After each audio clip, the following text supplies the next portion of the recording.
Tenure post सीमित अवधि के लिए होता है, सही है। और एक टेम्परेरी पोस्ट वेतन की निश्चित दर होती है और सीमित समय के लिए स्वीकृत की जाती है, दोनों सही रहेगा। ID 85 आमतौर पर भारतीय रेलवे में लेवल 1 के लिए योग्यता, शैक्षणिक योग्यता क्या है? कई बार होता है 10+ ITI, लेकिन एक मिनिमम शैक्षणिक योग्यता 10वीं पास होगा। उसका आंसर रहेगा 3। ID 66 एक रेलवे कर्मचारी जिसने गहन के रूप में वर्गीकृत किया गया है, प्रति सप्ताह 45 घंटे से अधिक के लिए नियोजित नहीं किया जा सकता, सही है। और इसी तरह से निरंतर के लिए, कंटिन्यूस के लिए 54 घंटा। ये स्टैंडर्ड आवर्स नहीं, स्टैंडर्ड आवर्स रहेगा 42 आवर्स और 48 आवर्स, लेकिन यहाँ स्टैट्यूटरी लिमिट होती है और इस लिमिट के अनुसार ये आंसर इसका सही रहेगा, दोनों सही है। ID 27 सामान्य बच्चों के मामले में बच्चों की शिक्षा भत्ता की प्रतिपूर्ति का दावा करने की ऊपरी आयु सीमा क्या है? तो ये 20 वर्ष या 10वीं उत्तीर्ण करने तक, जो भी पहले होगा। और विकलांग के मामले में 22 वर्ष की छूट दी गई है, इसलिए यहाँ ये आंसर इसका रहेगा 20 वर्ष या 12वीं उत्तीर्ण। Which of the following forms is use for revocation? अब ये स्टैंडर्ड फॉर्म 1 होता है सस्पेंड के लिए, 2 डीम्ड सस्पेंडेड, और SF4 रहेगा इसका रिवोकेशन के लिए, तो SF4 रहेगा 68 ऑप्शन। ID 22 DAR नियम 25 क्या कहलाता है? 25 नियम में रिवीजन होता है और 25A में रिव्यू होता है, जो राष्ट्रपति के पास किया जाता है, तो यहाँ रिवीजन रहेगा ऑप्शन 4। रेलवे में अस्थायी स्थिति पाने के लिए स्थानापन्न कर्मचारी द्वारा आवश्यक योग्यता सेवा की लंबाई क्या होगी? यदि वो टेम्परेरी स्टेटस के लिए length of the qualifying service required to be put in the substitute worker to attend the temporary status. Substitute से टेम्परेरी स्टेटस के लिए कम से कम 120 दिन की ड्यूटी होना जरूरी है, उसकी हाजिरी होना जरूरी है, तो 120 दिन रहेगा। आदेश की तारीख से 180 दिन की समाप्ति से पहले ग्रेजुएट को निलंबन के आदेश की समीक्षा की जानी चाहिए, गलत है। नियमों के अनुसार नियमन एक दंड है, ये भी गलत है। जब भी किसी कर्मचारी को सस्पेंड किया जाता है तो 90 दिन के बाद उसका संशोधन होगा, निलंबन की समीक्षा की जाएगी, और सस्पेंशन कोई किसी तरह का पनिशमेंट नहीं है, तो दोनों गलत हो गए इसके। यदि माता पिता दोनों रेलवे कर्मचारी है और माता पिता में से किसी एक की मृत्यु हो जाने पर अनुकंपा नियुक्ति इस शर्त पर स्वीकार्य होगी कि आश्रित को केवल एक ही अनुकंपा नियुक्ति दी जाएगी, तो ये सही है। यदि पेरेंट्स दोनों नौकरी में हैं तो जब यहाँ CGA का मामला आएगा तो केवल एक ही वार्ड को मिलेगी। यदि विधवा रोजगार ग्रहण नहीं करती है तो अनुकंपा के आधार पर नियुक्ति का मामला अवयस्क पुत्र के बालिग होने पर नियुक्ति के लिए खुला रखा जाएगा, बिल्कुल ठीक है। भले ही रेल कर्मचारी की मृत्यु के समय पुत्री वयस्क हो गई हो, हाँ, तो ऐसा जरूरी नहीं है। वार्ड में ये जरूरी नहीं है कि वयस्क हो गया तो उसको दिया जाएगा, उसकी विडो पर डिपेंड करता है कि वो किसको नौकरी देगी, इसलिए दोनों सही रहेगा।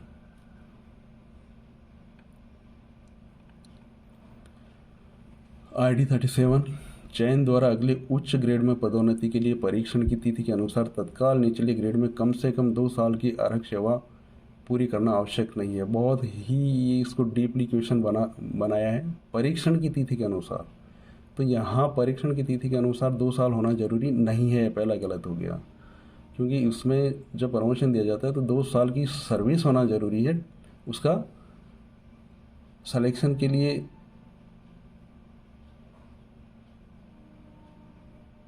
परीक्षण पहले किया जा सकता है। फिर दूसरा है सुरक्षा श्रेणी में पदोन्नति में अनुसूचित जाति और अनुसूचित जनजाति के कर्मचारियों के लिए आरक्षक सेवा अंकों को कोई छूट नहीं है, ये बिल्कुल सही है। उसमें 60% लाना ही होता है सेफ्टी कैटेगरी के लिए, तो यहाँ इसका 46 यानी 2 केवल 20 सही, ये गलत हो गया है। और इसको जरूर गहराई से पढ़ने पर ये समझ में आता है कि 2 साल का क्या मामला है। फिर क्वेश्चन ID 45 ग्रुप C के भीतर विभागीय चयन में बुलाए जाने वाले पात्र उम्मीदवारों की संख्या अधिसूचित रिक्तियों से 5 गुना होनी चाहिए। दूसरा, लेकिन सामान्य चयन पदों के मामले में ऐसा कोई प्रतिबंध नहीं है और सभी इच्छुक उम्मीदवार को बुलाया जा सकता है। तो इसमें 78(2) बी सही है। ग्रुप बी के विभागीय परीक्षा में बुलाए जाने वाले ग्रुप बी के बुलाने वालों की संख्या 3 गुना होती है, 5 नहीं होती है। तो इसका बी सही होगा, केवल बी सही है। डीआर के जारी चार्जशीट में गवाहों की सूची का उल्लेख एनेक्जर किस में किया जाता है? तो एनेक्स 4 में आता है।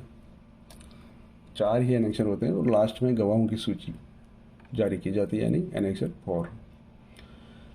फिर है 32 अधिवर्षता एक रेल सेवक को स्वीकार्य पेंशन के रूपांतरण की अधिकतम अनुमेय सीमा क्या है? 40% है, सबको मालूम होगा। राष्ट्रीय स्तर पर संयुक्त सलाहकार तंत्र का अध्यक्ष कौन होता है? राष्ट्रीय स्तर पर JCM, JNC, joint control machinery for the national level. तो उसका कैबिनेट सचिव होगा, क्योंकि सारे डिपार्टमेंट उसमें आते हैं, इसमें केवल रेलवे नहीं होता है। तो कैबिनेट सचिव रहेगा इनके अध्यक्ष।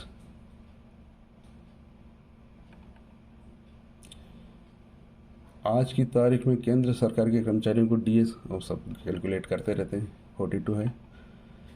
ओवर टाइम का भुगतान रोस्टर किए गए घंटों और वैधानिक सीमाओं के बीच अतिरिक्त ड्यूटी के लिए वेतन की दर का 1.5 गुना दिया जाता है, यानी स्टैंडर्ड आवर्स और स्टेटरी आवर्स के बीच जो भी पीरियड होगा उसका 1.5 गुना होगा। स्टेटरी आवर्स के ऊपर, यानी कि अपन सी रोस्टर की बात करते हैं तो 48 घंटे से 54 घंटे एक वीक की बात है, तो उसमें 1.5 गुना मिलेगा। और उससे स्टेटरी आवर्स के ऊपर जो जाएगा 2 गुना मिलेगा, यानी कि ये दोनों सही हो गए। 275, 3 दोनों सही है। सेवानिवृत्ति के बाद एक रेलवे कर्मचारी को अपने पिछले पोस्टिंग स्थान से 20 किलोमीटर से अधिक दूरी पर अधिक दूर एक जगह बस जाता है तो समग्र स्थानांतरण CTG मूल वेतन का 80% मिलेगा, बिल्कुल ठीक है। हालांकि अगर दूरी 20 किलोमीटर से कम है तो CTG 1/3 का हकदार होगा, ये गलत है, क्योंकि अभी 16 फरवरी 2022 को ये लेटर आ गया है जिसमें कहा गया है कि दूरी की कोई सीमा नहीं है, उसको आप रिटायर कर्मचारी को अपना रेजिडेंस चेंज करना है, इसके अलावा इसमें किसी तरह की कोई सीमा नहीं है। ऐसा इसने RB कौन सा है 16/2022 और ये 9 फरवरी को आया है, ठीक है। तो ये क्वेश्चन रेज करेंगे इसका ऑब्जेक्शन, और इसके ऑब्जेक्शन में आपको क्या होगा, 20 किलोमीटर की दूरी की कोई सीमा नहीं है। इसका मतलब ये हुआ कि इसमें केवल ए सही रहेगा, एक ही सही रहेगा। 7वें केंद्रीय वेतन आयोग के अनुसार DCRG की अधिकतम सीमा 20 लाख है, और यदि 50% डी हो जाएगा तो 25 लाख होगी। आज की तारीख में 20 लाख रुपए हैं, बिल्कुल ठीक है। जब एक रेलवे कर्मचारी को एक नए स्टेशन में स्थानांतरित किया जाता है तो 2000 किलोमीटर से अधिक की दूरी है तो 15 दिनों का ज्वाइनिंग टाइम का हकदार होगा, बिल्कुल ठीक है। और 12 दिन का अगर वो उड़ान से यात्रा करता है, फ्लाइट से यात्रा करता है तो 12 दिन, दोनों सही है। जब कोई कर्मचारी कम से कम 7 साल से लापता है तो उसके आश्रित उत्तराधिकारी ने गवाह के आधार पर नियुक्ति के लिए पात्र है। ये बात मास्टर सर्कुलर 16 में लिखी गई है, लेकिन उसके बाद करेक्शन आया है और इसमें कहा गया है कि 2 साल के बाद उसको अनुकंपा के आधार पर दिया जा सकता है।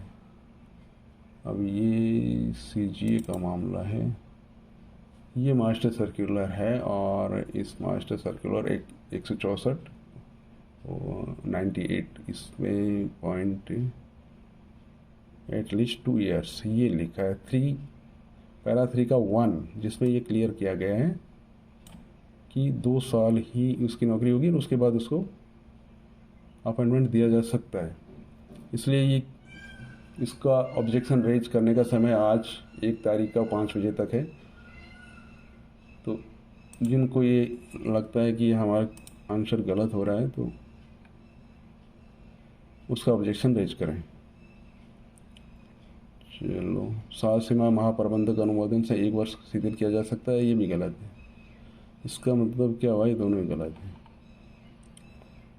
एक कर्मचारी जिसने एक बार उपयुक्तता परीक्षण पास कर लिया है और 2 साल की बात आ रही है तो ये गलत हो जाएगा।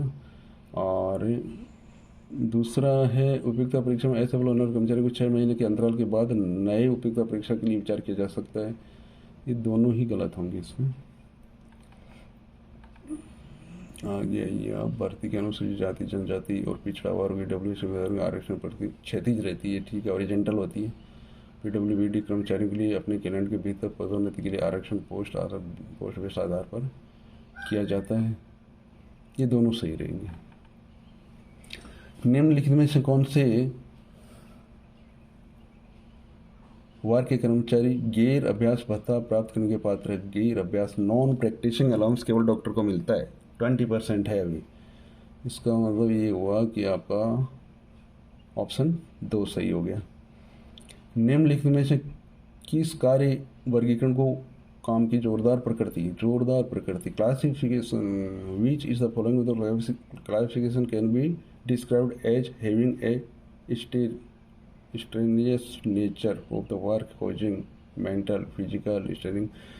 ये परिभाषा में देखा गया है कि एक्चुअल ये गहन होगा। रोस्टर सेक्शन 136 के अनुसार जो रोस्टर बनाए गए हैं उसमें ये इंटेंसिव कैटेगरी में आएंगे, क्लासिफिकेशन में आएंगे, इंटेंसिव क्लासिफिकेशन में रहेंगे जिनको काम का लोड वर्क ज़्यादा रहता है। तो इंटेंसिव यानी 2 ऑप्शन रहेगा 2। विशेष ड्यूटी भत्ता पूर्वोत्तर क्षेत्र के सेवारत रेलवे कर्मचारियों को मूल वेतन का 10% की दर से दिया जाता है, ठीक है, बिल्कुल। एसडीए पूर्वोत्तर क्षेत्र के बाहर पूरे कैलेंडर महीने से बाहर यदि कोई छुट्टी पर गया है या ट्रेनिंग में गया है तो उसको नहीं मिलता है। जैसे कि अपने यहाँ पर ट्रांसपोर्टेशन अलाउंस किसी को भी नहीं मिलता है यदि वो ट्रेनिंग में है या छुट्टी पर है 1 महीना पूरे कैलेंडर मंथ में। तो ये दोनों बातें बिल्कुल सही है। खेल कूद के अलावा अन्य प्रकार के मनोरंजन स्टाफ बेनिफिट फंड के अंतर्गत नहीं आते हैं। ये बात कैसे नहीं आते हैं? ये तो गलत है, आते हैं। तो ये मतलब पहला एक गलत हो गया। जुर्माना और 3 साल से अधिक अवैतनिक मजदूरी से प्राप्तियों का उपयोग कर्मचारी लाभ नीति के स्रोत में किया जाता है। 3 साल से ज़्यादा कोई भी पेंटिंग अपना अमाउंट पड़ा रहता है अनपेड, उसको एसपीएफ में डाल दिया जाता है और जब कभी भी वो अपील करेगा पैसों के लिए कुछ अप्लाई करता है तो उसको फिर एसपीएफ फंड में से निकाल कर कर्मचारी को दिया जाता है। लेकिन 3 साल से ज़्यादा जो भी अमाउंट होगा वो एसपीएफ में चला जाता है। तो इसका आंसर 34 यानी 2 केवल बी सही है, ये तो बिल्कुल गलत है। अस्थायी स्थानांतरण के मामले में कर्मचारी अधिकतम 180 दिन के लिए टीए का दावा कर सकते हैं, बिल्कुल ठीक है। अस्थायी स्थानांतरण की अवधि 180 दिन से अधिक होने पर कर्मचारी को सीटीजी मिलता है। अधिक होने पर कर्मचारी की स्थानांतरण अनुदान दे। तो इसमें क्या हुआ? दोनों सही है। अस्थायी स्थानांतरण की अवधि 180 से अधिक होने पर एक कर्मचारी को समग्र बनाओ तो 113 का मतलब हुआ केवल ए सही नहीं, इसमें ए सही नहीं है बल्कि दोनों सही है। दोनों सही क्यों है? सीटीजी टेम्पररी का मतलब यहाँ ये लिखा गया है composite CTG will not be admission in case of the temporary transfer and not exceed 180 days. 180 दिन से कम होने पर सीटीजी नहीं मिलेगा, ये लिखा गया है। तो मामला गलत हो गया ये।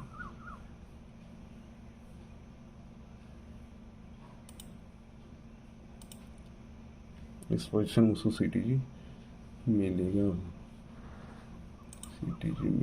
तो कहाँ गया ये? यहाँ ऑब्जेक्शन रेज किया जा सकता है और करना भी चाहिए। 180 दिन से अधिक होने पर एक कर्मचारी को सीटीजी अनुदान दे। अस्थायी स्थान पर 180 दिन से अधिक होने पर दे है, सही है, यानी कि ऑप्शन 3 रहेगा। इसलिए यदि किसी ने ये लिखा है कि ये गलत है बी, तो बी गलत नहीं है, इसका ऑब्जेक्शन रेज कीजिए। उपयुक्त पाए जाने के बाद पदोन्नति कर्मचारी को बिना D&A नियम के असंतोषजनक कार्य के 18 महीने के बाद अपने पिछले पद पर वापस नहीं किया जा सकता। इसमें क्या होता है, किसी भी कर्मचारी को प्रमोशन दे दिया गया है और उसका पीरियड बीत गया है 18 महीने, 18 महीने से कम होता है तो कर्मचारी को रिवर्ट किया जा सकता है, लेकिन 18 महीने के बाद में उस पर DR एक्शन के बाद ही रिवर्ट किया जा सकता है। GM के पास उसका पावर होता है, वो जनरल पावर नहीं होता है, वो GM कर सकते हैं, लेकिन अपने यहाँ क्वेश्चन जो आंसर है वो सही है, ऑप्शन 2 DR नियम के अनुसार ही 18 महीने के बाद रिवर्ट किया जा सकता है। HRMS की बुनियादी मॉड्यूल में निम्नलिखित में कौन सा क्षेत्र उपलब्ध है? तो इसमें जेंडर, आधार कार्ड, पैन कार्ड सभी है, यानी कि सारी सुविधाएं दी गई। तो ये आंसर इसका 64 ID सही है। इनमें से कौन सा राष्ट्रीय अवकाश नहीं है? अभी तक राष्ट्रीय अवकाश 3 ही है, 26 जनवरी, 15 अगस्त और 2 अक्टूबर। तो 14 अप्रैल इसमें नहीं है। फिर आ गया ये आप, यदि कोई कर्मचारी उसके खिलाफ अनुशासनात्मक कार्यवाही के दौरान सेवा से सेवानिवृत्त होता है तो कर्मचारी को कार्यवाही को समाप्त माना जाएगा और अनुशासनिक अधिकारी उसके खिलाफ पेंशन लाभ में कटौती की सिफारिश कर सकता है। जरूरी नहीं है, यानी कि ये गलत है, क्योंकि रिटायरमेंट के बाद भी DR केस चलते रहते हैं और उसका डिसीजन कुछ समय के बाद में आ भी जाता है और उसके फेवर में आता है, नहीं आता है, लेकिन ये उसके दिन फाइनल करना जरूरी नहीं होता है। फिर D&A नियम के तहत किसी भी सेवानिवृत्त रेल कर्मचारी के खिलाफ देश विरोधी गतिविधि में भाग लेने के लिए उसके अंतिम नियंत्रण अधिकारी के अनुमोदन से आरोप पत्र जारी किया जा सकता है। किसको? सेवानिवृत्त कर्मचारी को केवल और केवल राष्ट्रपति ही चार्जशीट दे सकता है, इसलिए दोनों गलत हो गए।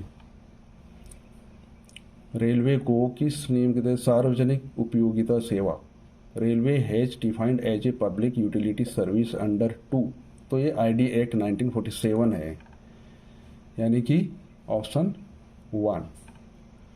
यदि छुट्टी खाते में उपलब्ध हो तो एक बार में एक नियमित कर्मचारी को अधिकतम कितना LHAP दिया जा सकता है?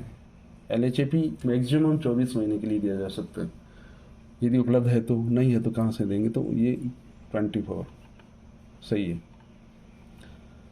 उसके बाद में एक रेलवे कर्मचारी 1 जनवरी को 15 दिनों के LAP और 15 दिन के LHAP का क्रेडिट होता है? नहीं होता है। 15 दिन के LAP होता है और LHAP 10 दिन की होती है, तो ये तो गलत हो गया। दूसरा है, एक रेलवे कर्मचारी जिसके खाते में 300 से अधिक का LHAP है अगले 6 महीने के भीतर 15 दिनों के इस अतिरिक्त क्रेडिट का उपयोग कर सकता है, अन्यथा ये समाप्त हो जाएगी। LHAP कभी समाप्त होता है, अनलिमिटेड रहती है। तो क्या हुआ? दोनों ही गलत हो गए। तो दोनों गलत, ठीक है। ID 3 उत्पादन इकाइयों में कर्मचारी परिषदें सेवा की शर्तों से संबंधित मुद्दों पर चर्चा कर सकती है। दूसरा है, दक्षता और उत्पादकता में सुधार से संबंधित मामले में कर्मचारी परिषदों द्वारा कवर नहीं किया जाता है, तो इसमें नो, ID नो, ये मुझे अंदाज नहीं है, तो नो सही होगा, तो केवल ये सही है। D&A नियम 1968 के तहत निम्नलिखित में से किसे दंड के रूप में परिभाषित नहीं किया गया है, यानी कि कौन सा पनिशमेंट नहीं है? तो सेंसर बिल्कुल पनिशमेंट होता है और सबसे जो लोवेस्ट पनिशमेंट कह सकते हैं उसको। दूसरा वार्निंग पनिशमेंट नहीं होता है, स्टॉपेज ऑफ ड्यूटी पनिशमेंट होता है, और with holding of the promotion, increment, ये सब पनिशमेंट होते हैं। तो इसमें ये हो गया, वार्निंग कोई पनिशमेंट नहीं है, सस्पेंशन कोई पनिशमेंट नहीं होता है। आमतौर पर एक रेल कर्मचारी को मूल वेतन के कितने गुना से अधिक लगातार या निर्माण अधिकतम सीमा क्या होगी? अच्छा, उसकी सीलिंग लिमिट पूछा है। सीलिंग लिमिट, यदि उसका normally a railway servant permitted to construct a house at a cost not exceeding 139 times of the basic pay और on condition that the maximum cost of construction is ₹1 crore. अभी ये है, फिलहाल ये चल रहा है। 139 तो बहुत पुराना है, लेकिन ये अमाउंट चेंज होता रहता है। तो अभी आज की तारीख में सीलिंग लिमिट है ₹1 करोड़ है, सही है, तो ये सही हो गया, ठीक है। फिर आइए, रनिंग स्टाफ के लिए कुल ड्यूटी साइनिंग ऑन से साइनिंग ऑफ से गिनी जाती है? बिल्कुल गिनी जाती है। 8 घंटे से कम की ड्यूटी पूरी करने पर रनिंग स्टाफ बाहर 12 घंटे के आराम के हकदार होता है, ये गलत हो गया। अभी के हिसाब से गलत हो गया। पहले ये नियम था कि 8 घंटे से कम यदि ड्यूटी करता है तो उसको 12 घंटे का रेस्ट दिया जाएगा हेडक्वार्टर में, और 8 घंटे से ज़्यादा होता है तो 16 घंटे का रेस्ट दिया जाता था। लेकिन अभी किसी भी कर्मचारी को रेस्ट की जो बात आ रही है उसमें कम से कम रेस्ट 16 घंटे का होगा रनिंग स्टाफ के मामले में। और ये कहाँ मिलेगा? रिटायर्ड सिटी दीजिए टेम्प्रेरी रेस्ट